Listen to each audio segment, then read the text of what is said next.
The Adventure of the Cardboard Box. In choosing a few typical cases which illustrate the remarkable mental qualities of my friend Sherlock Holmes, I have endeavoured, as far as possible, to select those which presented the minimum of sensationalism, while offering a fair field for his talents. It is, however, unfortunately impossible entirely to separate the sensational from the criminal, and a chronicler is left in the dilemma that he must either sacrifice details which are essential to his statement, and so give a false impression of the problem, or he must use matter which chance, and not choice, has provided him with. With this short preface, I shall turn to my notes of what proved to be a strange, though a peculiarly terrible, chain of events. It was a blazing hot day in August. Baker Street was like an oven, and the glare of the sunlight upon the yellow brickwork of the house across the road was painful to the eye. It was hard to believe that these were the same walls which loomed so gloomily through the fogs of winter. Our blinds were half drawn, and Holmes lay curled upon the sofa, reading and rereading a letter which he had received by the morning post. For myself, my term of service in India had trained me to stand heat better than cold, and a thermometer at 90 was no hardship. But the morning paper was uninteresting. Parliament had risen. Everybody was out of town, and I yearned for the glades of the New Forest or the shingle of Southsea.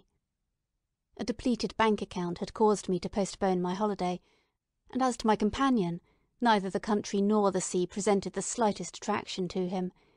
He loved to lie in the very centre of 5 millions of people, with his filaments stretching out and running through them, responsive to every little rumour or suspicion of unsolved crime. Appreciation of nature found no place among his many gifts, and his only change was when he turned his mind from the evildoer of the town to track down his brother of the country. Finding that Holmes was too absorbed for conversation, I had tossed aside the barren paper, and leaning back in my chair, I fell into a brown study. Suddenly my companion's voice broke in upon my thoughts. "You are right, Watson," said he. "It does seem a most preposterous way of settling a dispute." "Most preposterous," I exclaimed, and then suddenly realising how he had echoed the inmost thought of my soul, I sat up in my chair and stared at him in blank amazement. "What is this, Holmes?" I cried. "This is beyond anything which I could have imagined." He laughed heartily at my perplexity. "You remember," said he, "that some little time ago when I read you the passage of one of Poe's sketches in which a close reasoner follows the unspoken thoughts of his companion, you were inclined to treat the matter as a mere tour de force of the author. On my remarking that I was constantly in the habit of doing the same thing, you expressed incredulity."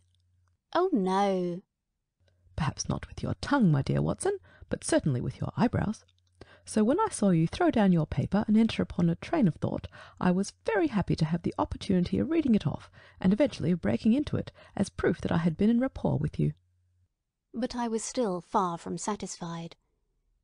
"In the example which you read to me," said I, "the reasoner drew his conclusions from the actions of the man whom he observed.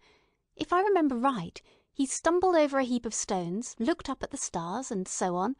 But I have been seated quietly in my chair, and what clues can I have given you?" "You do yourself an injustice. The features are given to man as the means by which he shall express his emotions, and yours are faithful servants." "Do you mean to say that you read my train of thoughts from my features?"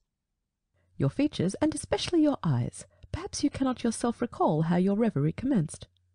"No, I cannot." "Then I will tell you.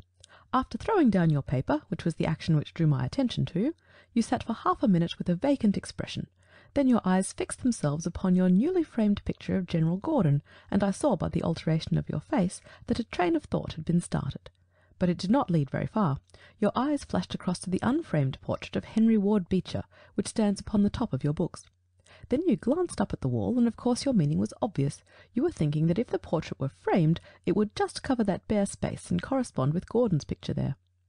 "You have followed me wonderfully," I exclaimed. So far I could hardly have gone astray, but now your thoughts went back to Beecher, and you looked hard across as if you were studying the character in his features. Then your eyes ceased to pucker, but you continued to look across, and your face was thoughtful. You were recalling the incidents of Beecher's career. I was well aware that you could not do this without thinking of the mission which he undertook on behalf of the North at the time of the Civil War, for I remember your expressing your passionate indignation at the way in which he was received by the more turbulent of our people. You felt so strongly about it that I knew you could not think of Beecher without thinking of that also. When a moment later I saw your eyes wander away from the picture, I suspected that your mind had now turned to the Civil War, and when I observed that your lips set, your eyes sparkled, and your hands clenched, I was positive that you were indeed thinking of the gallantry which was shown by both sides of that desperate struggle. But then, again, your face grew sadder, you shook your head, you were dwelling upon the sadness and horror and useless waste of life. Your hand stole towards your own wound, and a smile quivered on your lips, which showed me that the ridiculous side of this method of settling international questions had forced itself upon your mind. At this point I agreed with you that it was preposterous, and was glad to find that all my deductions had been correct. Absolutely, said I. And now that you have explained it, I confess that I am as amazed as before. It was very superficial, my dear Watson, I assure you. I should not have intruded upon your attention had you not shown some incredulity the other day. But I have in my hands here a little problem which may prove to be more difficult of solution than my small essay in thought-reading.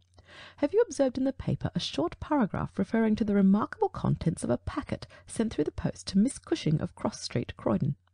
No, I saw nothing. Ah, then you must have overlooked it. Just toss it over to me. Here it is, under the financial column. Perhaps you would be good enough to read it aloud. I picked up the paper which he had thrown back to me, and read the paragraph indicated. It was headed, "A Gruesome Packet." Miss Susan Cushing, living at Cross Street, Croydon, has been made the victim of what must be regarded as a peculiarly revolting practical joke, unless some more sinister meaning should prove to be attached to the incident. At 2 o'clock yesterday afternoon, a small packet, wrapped in brown paper, was handed in by the postman. A cardboard box was inside, which was filled with coarse salt. On emptying this, Miss Cushing was horrified to find 2 human ears, apparently quite freshly severed. The box had been sent by parcel post from Belfast upon the morning before. There is no indication as to the sender, and the matter is the more mysterious as Miss Cushing, who is a maiden lady of 50, has led a most retired life, and has so few acquaintances or correspondents that it is a rare event for her to receive anything through the post. Some years ago, however, when she resided at Penge, she let apartments in her house to 3 young medical students, whom she was obliged to get rid of on account of their noisy and irregular habits.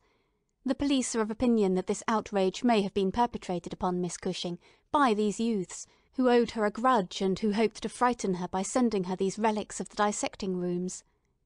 Some probability is lent to the theory by the fact that one of these students came from the north of Ireland, and, to the very best of Miss Cushing's belief, from Belfast. In the meantime, the matter is being actively investigated, Mr. Lestrade, one of the very smartest of our detective officers, being in charge of the case. So much for the Daily Chronicle, said Holmes as I finished reading. Now for our friend Lestrade.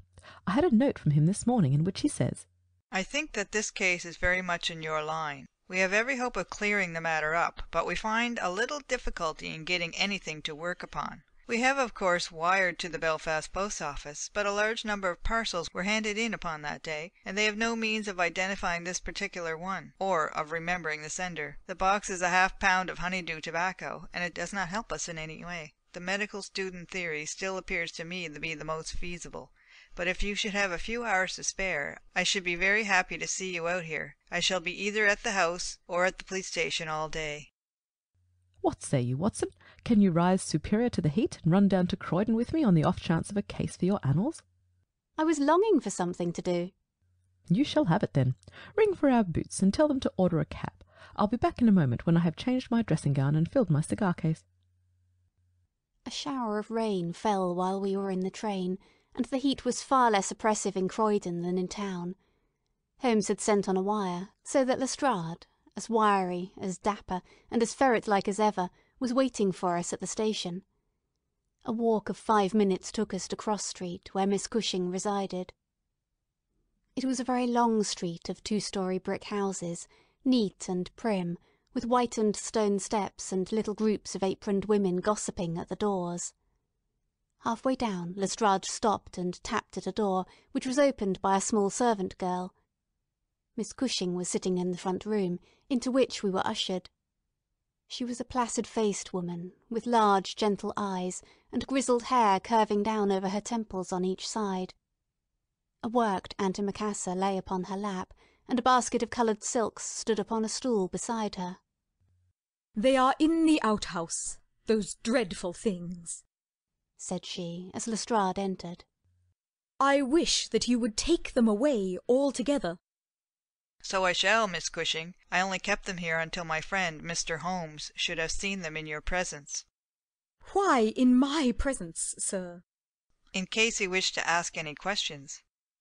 "What is the use of asking me questions, when I tell you I know nothing whatever about it?" "Quite so, madam," said Holmes in his soothing way. "I have no doubt that you have been annoyed more than enough already over this business." "Indeed I have, sir. I am a quiet woman, and live a retired life. It is something new for me to see my name in the papers, and to find the police in my house. I won't have those things in here, Mr. Lestrade. If you wish to see them, you must go to the outhouse." It was a small shed in the narrow garden which ran behind the house. Lestrade went in and brought out a yellow cardboard box, with a piece of brown paper and some string. There was a bench at the end of the path, and we all sat down, while Holmes examined, one by one, the articles which Lestrade had handed to him. "The string is exceedingly interesting," he remarked, holding it up to the light and sniffing at it. "What do you make of this string, Lestrade?" It has been tarred. "Precisely, it is a piece of tarred twine. You have also, no doubt, remarked that Miss Cushing has cut the cord with scissors, as can be seen by the double fray on each side. This is of importance." I cannot see the importance, said Lestrade. "The importance lies in the fact that the knot is left intact, and that this knot is of a peculiar character." It is very neatly tied. I had already made a note of that effect, said Lestrade complacently. "So much for the string, then," said Holmes, smiling. "Now for the box wrapper. Brown paper with a distinct smell of coffee. What, did you not observe it? I think there can be no doubt of it. Address printed in rather straggling characters, Miss S. Cushing, Cross Street, Croydon, done with a broad-pointed pen, probably a J, and with very inferior ink.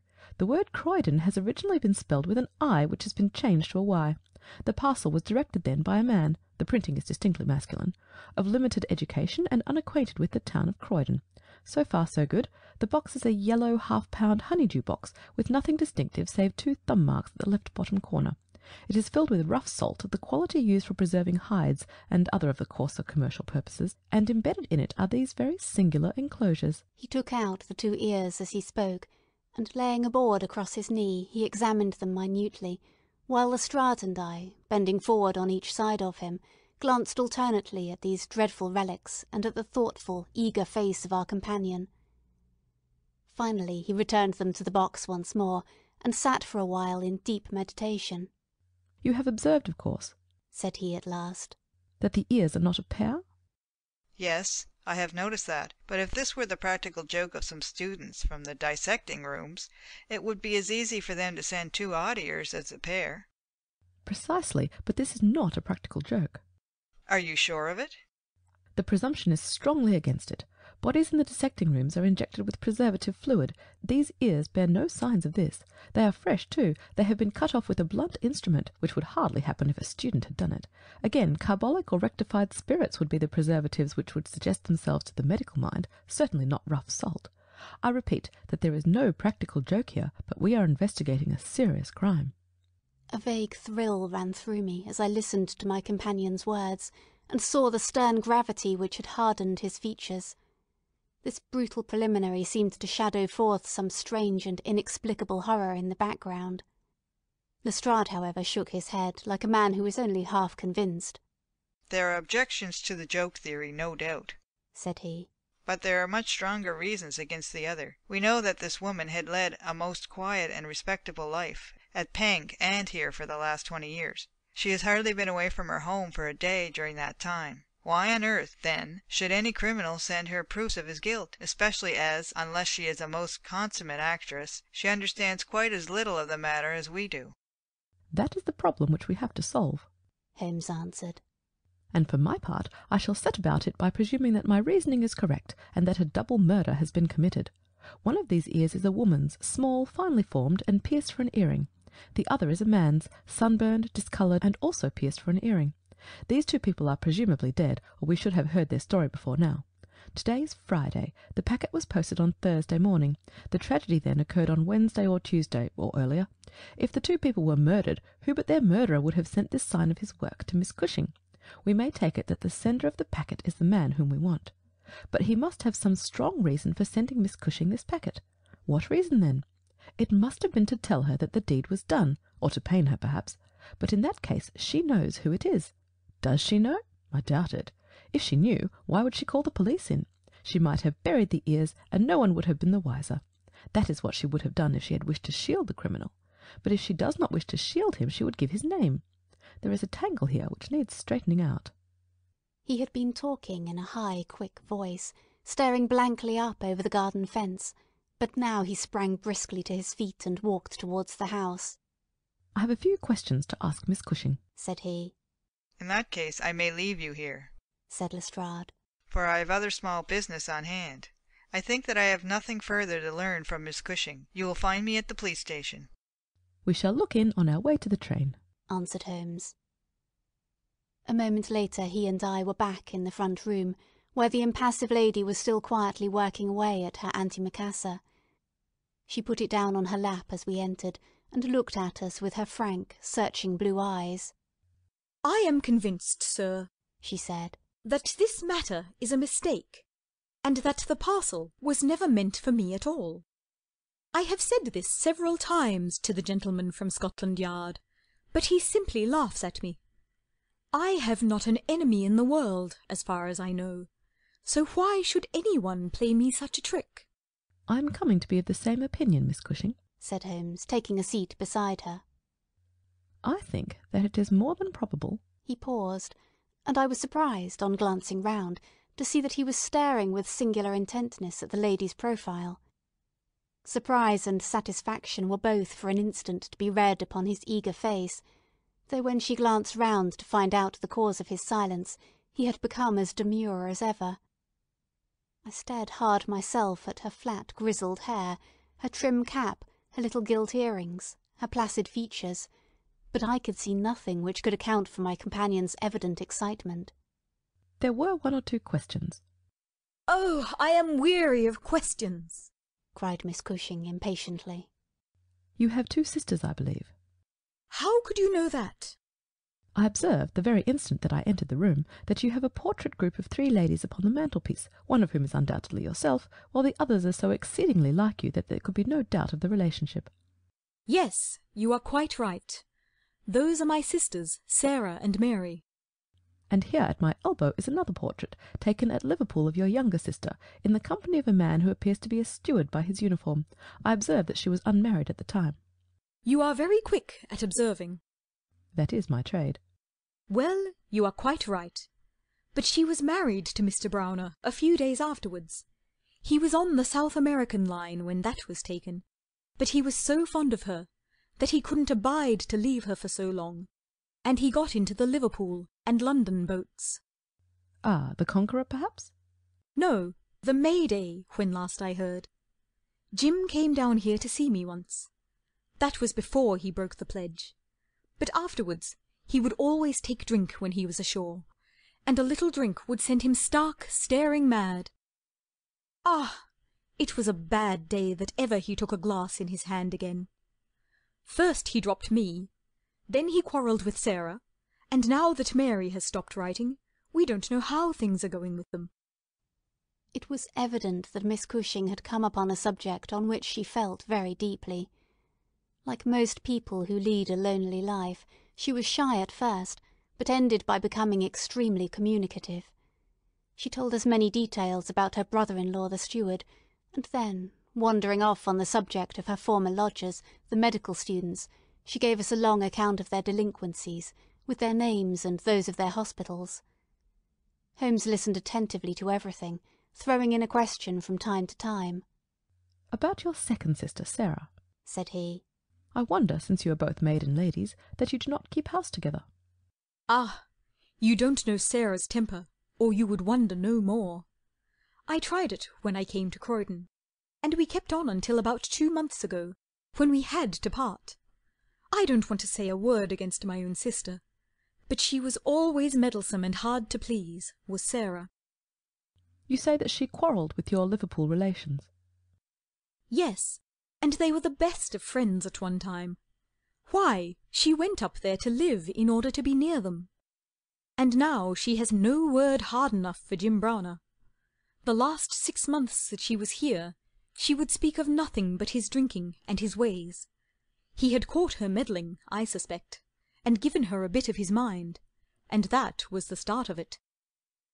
Thank you, Miss Cushing, said Holmes, rising and bowing. Your sister Sarah lives, I think you said, at New Street, Wallington? Goodbye, and I am very sorry that you should have been troubled over a case with which, as you say, you have nothing whatever to do. There was a cab passing as we came out, and Holmes hailed it. How far to Wallington? He asked. Only about a mile, sir. Very good. Jump in, Watson. We must strike while the iron is hot. Simple as the case is, there have been 1 or 2 very instructive details in connection with it. Just pull up at a telegraph office as you pass, cabby. Holmes sent off a short wire, and for the rest of the drive lay back in the cab, with his hat tilted over his nose to keep the sun from his face. Our drive pulled up at a house which was not unlike the one which we had just quitted. My companion ordered him to wait, and had his hand upon the knocker, when the door opened and a grave young gentleman in black, with a very shiny hat, appeared on the step. Is Miss Cushing at home? asked Holmes. Miss Sarah Cushing is extremely ill, said he. She has been suffering since yesterday from brain symptoms of great severity. As her medical adviser, I cannot possibly take the responsibility of allowing anyone to see her. I should recommend you call again in 10 days. He drew on his gloves, closed the door, and marched off down the street. Well, if we can't, we can't, said Holmes cheerfully. Perhaps she could not or would not have told you much. I did not wish her to tell me anything. I only wanted to look at her. However, I think that I have got all that I want. Drive us to some decent hotel, cabby, where we may have some lunch, and afterwards we shall drop down upon friend Lestrade at the police station.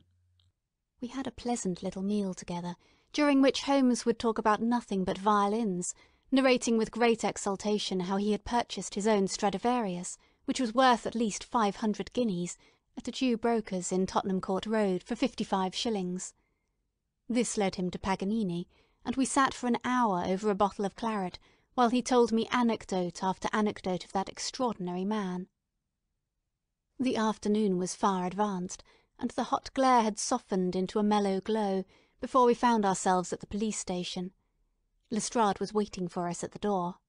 "A telegram for you, Mr. Holmes," said he. Ah, it is the answer. He tore it open, glanced his eyes over it, and crumpled it into his pocket. That's all right, said he. "Have you found out anything?" I have found out everything. "What?" Lestrade stared at him in amazement. "You are joking." I was never more serious in my life. A shocking crime has been committed, and I think I have now laid bare every detail of it. "And the criminal?" Holmes scribbled a few words upon the back of one of his visiting cards and threw it over to Lestrade. That is the name, he said. You cannot effect an arrest until tomorrow night at the earliest. I should prefer that you do not mention my name at all in connection with the case, as I choose to be only associated with those crimes which present some difficulty in their solution. Come on, Watson. We strode off together to the station, leaving Lestrade still staring with a delighted face at the card which Holmes had thrown him. The case, said Sherlock Holmes, as we chatted over our cigars that night in our rooms at Baker Street, is one where, as in the investigations which you have chronicled under the names of A Study in Scarlet and The Sign of the Four, we have been compelled to reason backward from effects to causes. I have written to Lestrade asking him to supply us with the details which are now wanting, and which he will only get after he has secured his man. That he may be safely trusted to do, for although he is absolutely devoid of reason, he is as tenacious as a bulldog when once he understands what he has to do. And indeed, it is just this tenacity which has brought him to the top at Scotland Yard. Your case is not complete, then? I asked.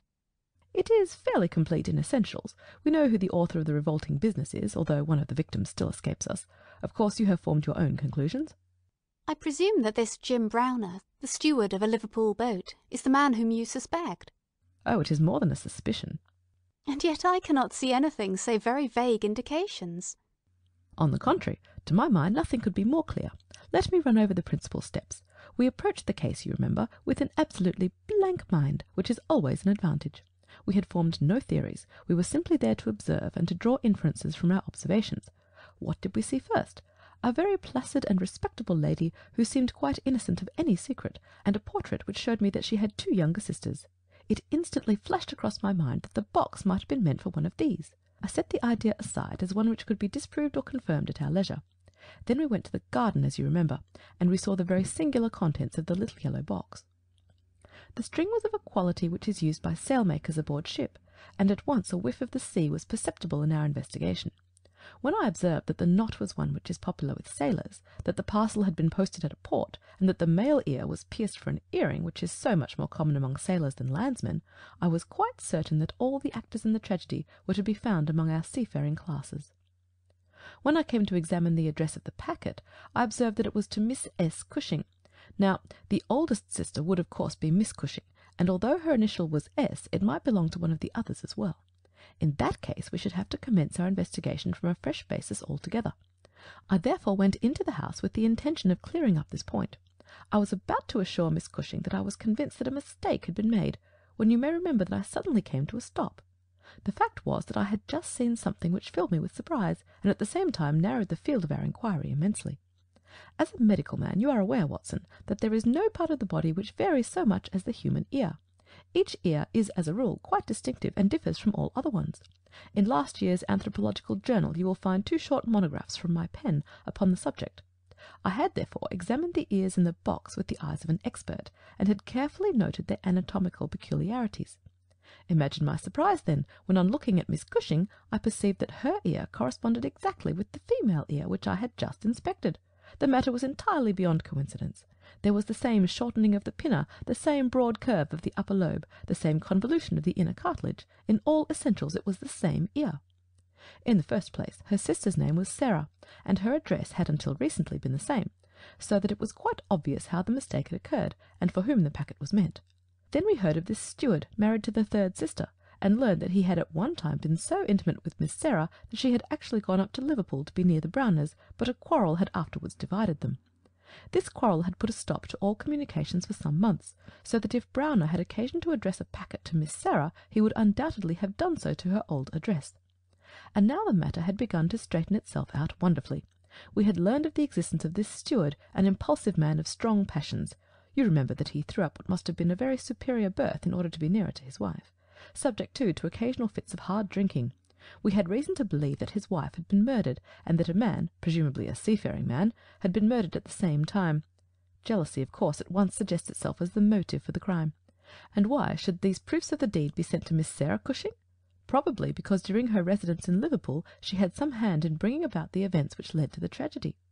You will observe that this line of boats call at Belfast, Dublin, and Waterford, so that, presuming that Browner had committed the deed and had embarked at once upon his steamer the May Day, Belfast would be the first place at which he could post his terrible packet. A second solution was at this stage obviously possible, and although I thought it exceedingly unlikely, I was determined to elucidate it before going further. An unsuccessful lover might have killed Mr. and Mrs. Browner, and the male ear might have belonged to the husband. There were many grave objections to this theory, but it was conceivable. I therefore sent off a telegram to my friend Algar of the Liverpool force, and asked him to find out if Mrs. Browner were at home, and if Browner had departed in the May Day. We then went on to Wallington to visit Miss Sarah. I was curious in the first place to see how far the family ear had been reproduced in her. Then, of course, she might give us very important information, but I was not sanguine that she would. She must have heard of the business the day before, since all Croydon was ringing with it, and she alone could have understood for whom the packet was meant. If she had been willing to help justice, she would probably have communicated with the police already. However, it was clearly our duty to see her, and so we went. We found that the news of the arrival of the packet, for her illness dated from that time, had such an effect upon her as to bring on brain fever. It was clearer than ever that she understood its full significance, but equally clear that we should have to wait some time for any assistance from her. However, we were really independent of her help. Our answers were waiting for us at the police station, where I had directed Algar to send them. Nothing could be more conclusive.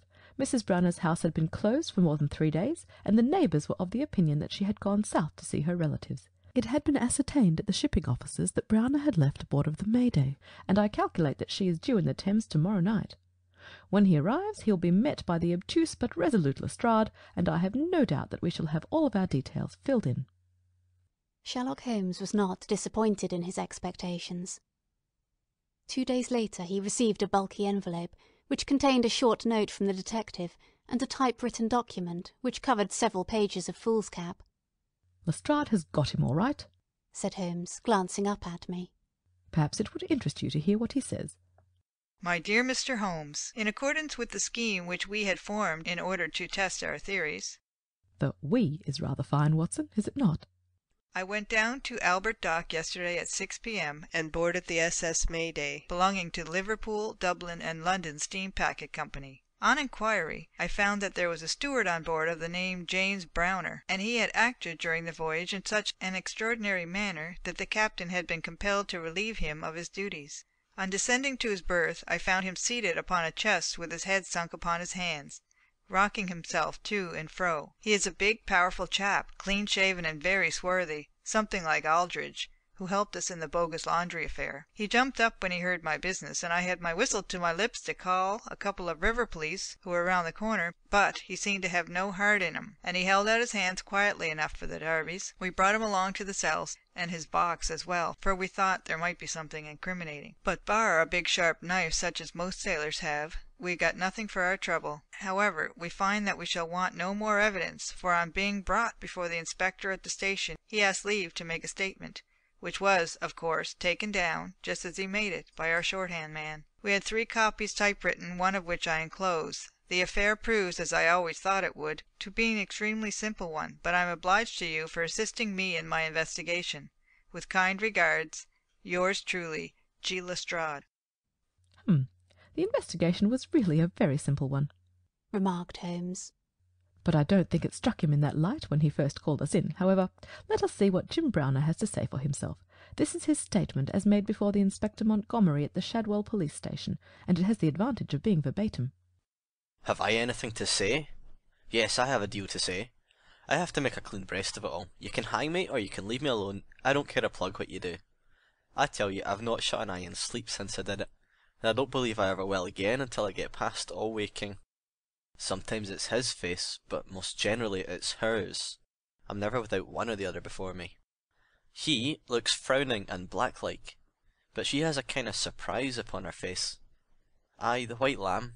She might well be surprised when she read death on her face that had seldom looked anything but love upon her before.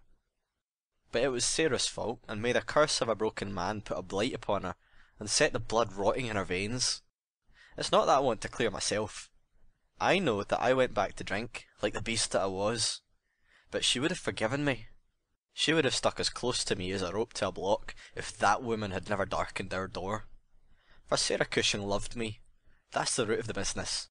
She loved me until all her love turned to poisonous hate, when she knew that I thought more of my wife's footmark in the mud than I did of her whole body and soul. There were 3 sisters altogether. The old one was just a good woman, the second was a devil, and the third was an angel. Sarah was 33, and Mary was 29 when I married.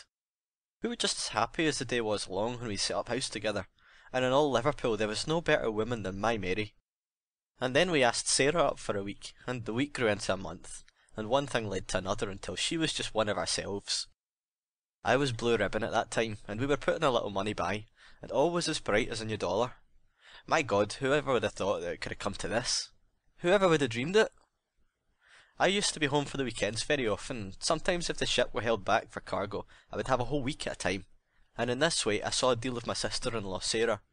She was a fine, tall woman, black and quick and fierce, with a proud way of carrying her head and a glint from her eye like a spark from a flint. But when little Mary was there, I had never a thought of her, and that, I swear, as I hope for God's mercy. It had seemed to me sometimes that she liked to be alone with me, or to coax me out for a walk with her, but I had never thought anything of that. But one evening my eyes were opened. I had come up from the ship and found my wife out, but Sarah at home. "Where's Mary?" I asked. "Oh, she's gone to pay some accounts." I was impatient and paced up and down the room. "Can't you be happy for 5 minutes without Mary, Jim?" Says she. It's a bad compliment to me that you can't be contented with my society for so short a time. That's all right, my lass, said I, putting out my hand towards her in a kindly way. But she had it in both hers in an instant, and they burned as if they were in a fever. I looked into her eyes and I read it all there. There was no need for her to speak, nor for me either. I frowned and drew my hand away. Then she stood by my side in silence for a bit, and then put up her hand and patted me on the shoulder. Steady, old Jim, said she, and with a kind of mocking laugh she ran out the room. Well, from that time Sarah hated me with her whole heart and soul, and she's a woman who can hate too. I was a fool to let her go on biding with us, a besotted fool, but I never said a word to Mary, for I knew it would grieve her. Things went on much as before, but after a time I began to find that there was a bit of change in Mary herself. She had always been so trusting and so innocent, but now she became queer and suspicious, wanting to know where I had been and what I'd been doing, and whom my letters were from, and what I had in my pockets, and 1,000 such follies. Day by day she grew queerer and more irritable, and we had ceaseless rows about nothing. I was fairly puzzled by it all. Sarah avoided me now, but she and Mary were just inseparable. I can see now how she was plotting and scheming and poisoning my wife's mind against me, but I was such a blind beetle that I could not understand it at the time. Then I broke my blue ribbon and began to drink again, but I think I should not have done it if Mary had been the same as ever. She had some reason to be disgusted with me now, and the gap between us began to be wider and wider. And then this Alec Fairbairn chipped in, and things became 1,000 times blacker. It was to see Sarah that he came to my house first, but soon it was to see us, for he was a man with winning ways, and he made friends wherever he went. He was a dashing, swaggering chap, smart and curled, who had seen half the world and could talk of what he had seen. He was good company, I won't deny it, and he had wonderful polite ways with him for a sailor man, so that I think there must have been a time when he knew more of the poop than of the forecastle. For a month he was in and out of my house, and never once did it cross my mind that harm might come of his soft, tricky ways. And then at last something made me suspect, and from that day my peace was gone forever. It was only a little thing too. I'd come into the parlour unexpected, and as I was walking in the door, I saw a light of welcome on my wife's face, but as she saw who it was, it faded again, and she turned away with a look of disappointment. That was enough for me. There was no one but Alec Fairbairn whose steps she could have mistaken for mine. If I could have seen him then, I should have killed him, for I have always been like a madman when my temper gets loose. Mary saw the devil's light in my eyes, and she ran forward with her hands on my sleeve. Don't, Jim, don't, says she. Where's Sarah? I asked. in the kitchen, says she. Sarah, says I as I went in, this man Fairbairn is never to darken my door again. Why not? Says she. Because I order it. Oh. Says she. If my friends are not good enough for this house, then I'm not good enough for it either. You can do what you like, says I, but if Fairbairn shows his face here again, I'll send you one of his ears for a keepsake. She was frightened by my face, I think, for she never answered a word, and the same evening she left my house. Well, I don't know now whether it was pure devilry on the part of this woman, or whether she thought she could turn me against my wife by encouraging her to misbehave. Anyway, she took a house just 2 streets off and let lodgings to sailors. Fairbairn used to stay there, and Mary would go round to have tea with her sister and him.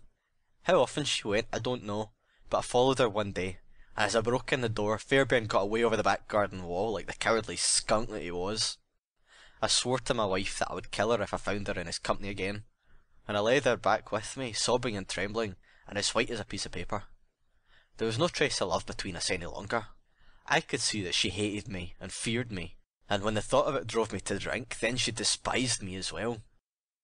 Well, Sarah found that she could not make a living in Liverpool, so she went back, as I understand, to live with her sister in Croydon, and things jogged on much the same as ever at home. And then came this week, and all the misery and ruin. It was in this way. We had gone on the May Day for a round voyage of 7 days, but a hogshead got loose and started one of our plates, so that we had to put back into port for 12 hours. I left the ship and came home, thinking what a surprise it would be for my wife, and hoping that maybe she would be glad to see me so soon. The thought was in my head as I turned into my own street, and at that moment a cab passed me, and there she was, sitting by the side of Fairbairn, the two chatting and laughing, with never a thought for me as I stood watching them from the footpath. I tell you, and I give you my word for it, that from that moment I was not my own master, and it is all like a dim dream when I look back on it. I'd been drinking hard of late, and the two things together fairly turned my brain. There's something throbbing in my head now, like a docker's hammer. But that morning I seemed to have all Niagara whizzing and buzzing in my ears. Well, I took to my heels, and I ran after the cab. I had a heavy oak stick in my hand, and I tell you, I saw red from the first. But as I ran, I got cunning too, and I hung back a little just to see them without being seen. They pulled up soon at the railway station. There was a good crowd around the booking office, so I got quite close to them without being seen. They took tickets for New Brighton. So did I, but I got in 3 carriages behind them. When we reached it, they walked along the parade, and I was never more than 100 yards from them. At last, I saw them hire a boat and start for a row. For it was a very hot day, and they thought, no doubt, that it would be cooler on the water. It was just as if they had been given into my hands. There was a bit of a haze, and you could not see more than a few hundred yards. I hired a boat for myself, and I pulled after them. I could see the blur of the craft, but they were going nearly as fast as I, and they must have been a long mile from the shore before I caught them up. The haze was like a curtain all around us, and there were we 3 in the middle of it. My God, shall I ever forget their faces when they saw who it was in the boat that was closing in upon them? She screamed out, he swore like a madman, jabbed at me with an oar, for he must have seen death in my eyes. I got past it, and got in one with my stick that crushed his head like an egg. I would have spared her, perhaps, for all my madness, but she threw her arms round him, crying out to him and calling him, "Alec!" I struck again, and she lay stretched beside him. I was like a wild beast then that had tasted blood. If Sarah had been there, by the Lord, she should have joined them. I pulled out my knife and, well, there, I've said enough. It gave me a kind of savage joy when I thought how Sarah would feel when she had such signs as these of what her meddling had brought about. Then I tied the bodies into the boat, stove a plank, and stood by until they had sunk. I knew very well that the owner would think that they had lost their bearings in the haze and had drifted out to sea. I cleaned myself up, got back to land, and joined my ship without a soul having suspicion of what had passed. That night I made up the packet for Sarah Cushing, and next day I sent it from Belfast. There you have the whole truth of it. You can hang me or do what you like with me, but you cannot punish me as I've been punished already. I cannot shut my eyes, but I see those 2 faces staring at me as they stared when my boat broke through the haze. I killed them quick, but they're killing me slow, and if I have another night of it I shall be either mad or dead before morning. You won't put me alone into a cell, sir? For pity's sake don't, and may you be treated in your day of agony as you treat me now. What is the meaning of it, Watson? Said Holmes solemnly, as he laid down the paper. What object is served by this circle of misery and violence and fear? But it must tend to some end, or else our universe is ruled by chance, which is unthinkable. But what end? There is the great standing perennial problem to which human reason is as far from an answer as ever.